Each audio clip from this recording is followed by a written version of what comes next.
Dear friends, ఏ oil వాడితే మంచిది అని కొంతమంది హార్ట్ పేషెంట్స్ ఫేమస్ కార్డియాలజిస్ట్ని అడిగినప్పుడు డాక్టర్ గారు ఇచ్చిన సమాధానం ఏంటంటే ఆయిల్ని అసలు వాడకపోతే మంచిదని చెప్పారండి.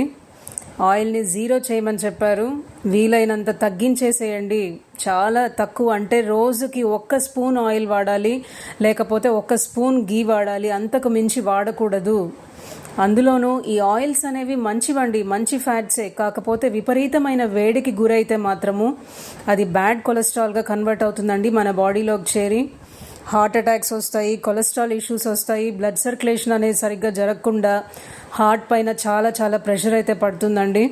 సో మన ఛానల్ దివ్యామృతంలో అయితే పోపు కూడా అస్సలు 1 స్పూన్, 1 చుక్క నూనె లేకుండా పోపుని కూడా ఎలా వాడాలో మన ఛానల్లో అయితే చాలా మంచి రెసిపీస్ ఉన్నాయండి. హెల్త్కి చాలా మంచి జరుగుతుందండి.